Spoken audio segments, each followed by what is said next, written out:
now we are going to bring someone up who has actually been on the trip that Ashley is going on and is going to be leading the team for the trip that she's going on. I want to bring up Robynne, please.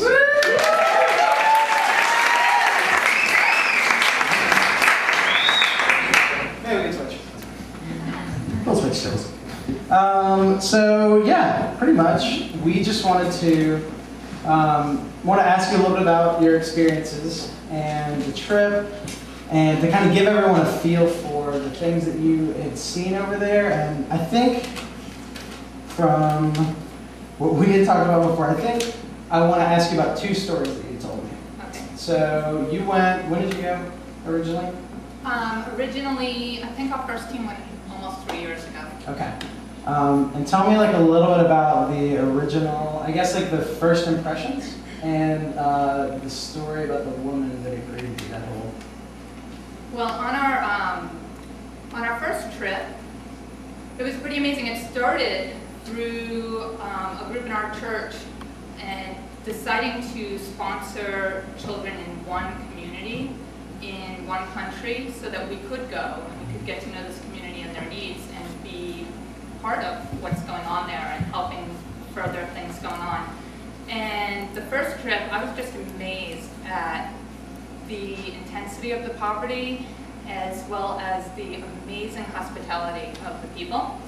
On the first trip, we went and did build 2 houses and basically really partnered with a Rwandan skilled house building team.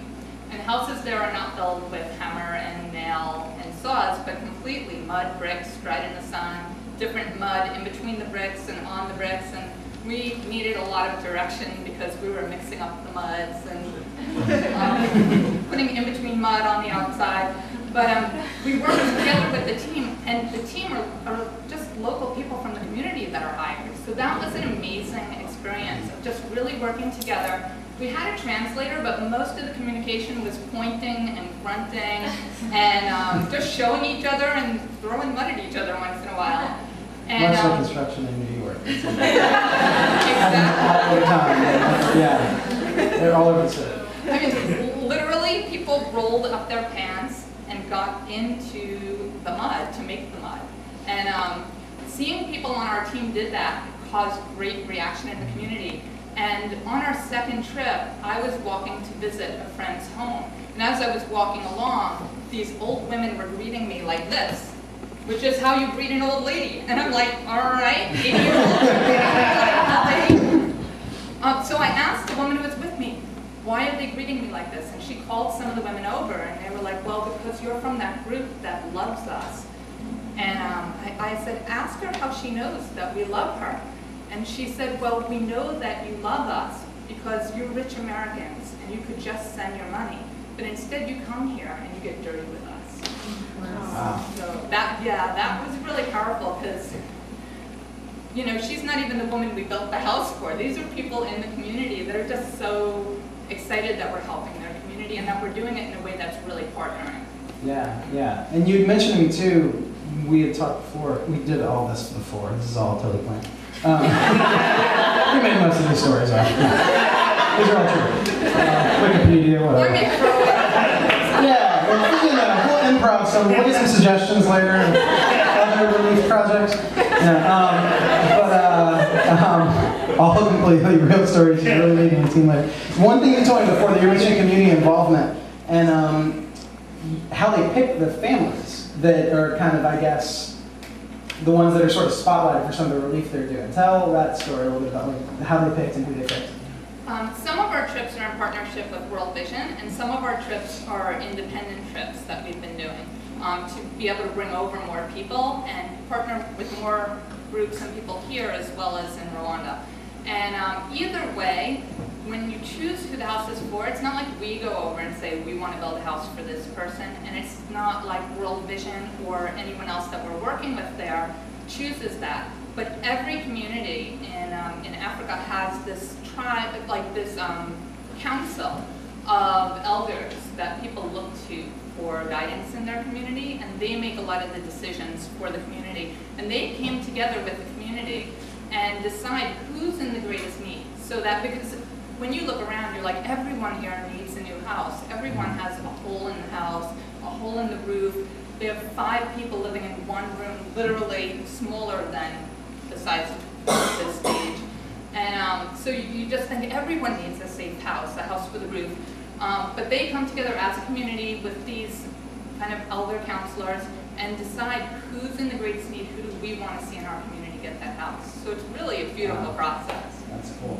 And what was the, from the trip that you went, you were saying that there was a woman who I guess I guess one thing you were saying that was cool is that seeing specific people and the condition you would see them in when you first arrived, when you first hear about them, and then kind of the tangible, I guess, experience of seeing them grow and seeing them get physically better or emotionally better. And there was one woman in particular you mentioned that was HIV positive or had AIDS when you went over there. Yeah, the first house we built was actually for a woman named Juliet, and it was meant to be. She was really frail. We were told she's dying of AIDS, and she looked very much like she was in the end stages.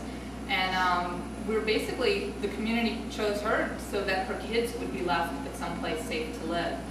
And so we built that house together with the community. And then what we do in going back is also we go to visit the families we built the houses for, see how they're doing, check up on some of the things. Sometimes when we're building a house, we learn someone's sick or something else going on, and so we get involved and we want to follow up on that. But with Juliet, we went back, and I really didn't expect that Juliet would still be around a year later.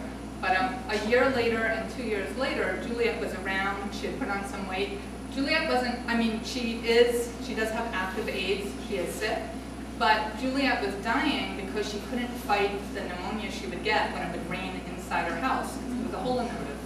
So now that there was a roof, not only was Juliet really doing well, but her kids had their mother for at least another 2 years. And we'll go see her in a couple of weeks and see how she's doing. But when I think about that, like, I think I told you a story about a little girl who was sick, and the father wouldn't let her be tested because he didn't want the stigma, and he didn't realize that there were ARVs and that there could be hope. And through working with the father and building a relationship with him, one of the long-term World Vision staff there taught him about ARVs and nutrition and what it could do for a child, and that it could be done in confidence. No one had to know there didn't have to be stigma. And he agreed and he signed it. 6 weeks later, after being in a forced nutrition program and on medication, there was a little girl that we all worked so hard to try and get one little smile out of, and she was just lifeless, really. Didn't play, didn't interact.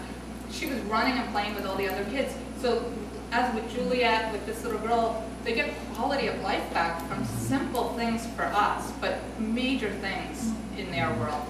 That's cool. And that's one of the things I think that you told me earlier that was really remarkable, is that if you sponsor a kid through World Vision or Project AIDS or anything like that, and to get to see that it's not just like a family or someone that you sponsor that's, you know, on your refrigerator or your wallet, that these are real people, like you were saying, and that you guys will get to see the change happen right there before your eyes, or in a year or whatever. Yeah, that's like the best part of the trip is the day we meet the kids we sponsor. And I am really one of those New Yorkers who's like, all right, I know it's a good organization, World Vision and whatever, I'll sponsor a kid, but I don't really believe there's that one kid. And the first time we went, they brought all these kids we sponsored, and I turned around the picture that I had from the refrigerator, and she just came running up to me. And I've been there, this will be my 5th trip, and so I really know her now. And there's just nothing like seeing that, but it's also what's so great about these Trinity trips is that they're part of something that's ongoing and bigger. It's not just the one-off that we show up once or twice, but we stay in the same community, we build relationships, but we're also building into some ongoing projects through World Vision and other groups that are working in that area. So it's kind of deepening an ongoing development program. That's great. Anything else that you want me to know, or in training? I don't know. Well, we're really excited to have Ashley on this trip because music does do amazing healing. And one of the things that we've started doing is visiting an orphanage for teenage boys, and they just love music. They break out a couple of kind of beat up Congo bongo drums they have. And I know when Ashley shows up with that guitar, it's just going to amaze them. Yeah. Oh, awesome. Thanks a lot,